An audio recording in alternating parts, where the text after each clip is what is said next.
नमस्कार दोस्तों। हाजिर हैं हम एक और नई कहानी के साथ। नई सुबह की नई उमंग।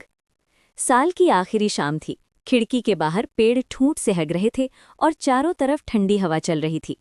अद्विक खिड़की के पास बैठा सोच रहा था कि क्या पुराना साल जाने के साथ सारी अच्छी यादें भी चली जाएंगी।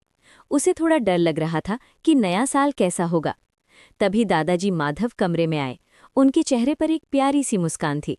उन्होंने अद्विक के कंधे पर हाथ रखा और कहा, अद्विक, जब पुरानी पत्तियां गिरती हैं तभी तो नई कोपलों के लिए जगह बनती है। चलो, मैं तुम्हें कुछ दिखाता हूँ। माधव उसे बगीचे के कोने में ले गए। उन्होंने जमीन पर जमी बर्फ और सूखी घास को धीरे से हटाया। नीचे एक नन्हा सा हरा अंकुर छिपा हुआ था। माधव ने कहा, देखो, ये छोटा सा पौधा नए साल की धूप का इंतजार कर रहा है। इसे हम उम्मीद का बीज कह सकते हैं। अद्विक की आंखों में चमक आ गई। उसने सोचा कि वो भी अपने दिल में उम्मीदों का एक डिब्बा बनाएगा। वो दौड़कर अंदर गया और अपनी पसंदीदा नीली डायरी ले आया। उसने तय किया कि वो उन सभी अच्छी बातों को लिखेगा जो वो नए साल में करना चाहता है। रात के 12 बजने वाले थे।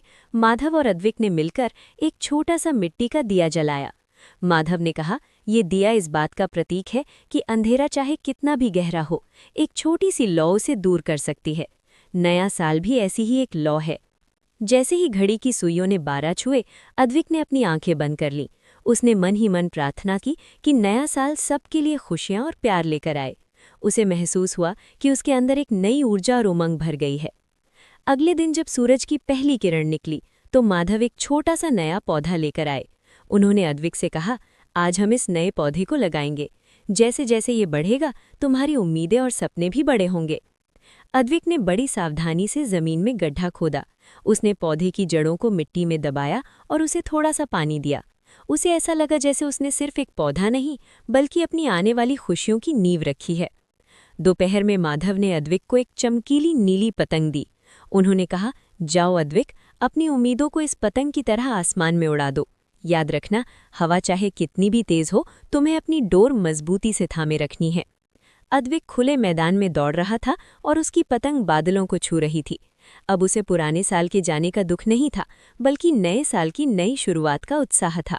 उसे पता था कि उम्मीद और मेहनत के साथ वो हर सपना सच कर सकता है। अगर आपको ये कहानी अच्छी लगी हो तो लाइक करें, शेयर करें और सब्सक्राइब ज़रूर करें, ताकि अगली कहानी आप तक सबसे पहले पहुंचे।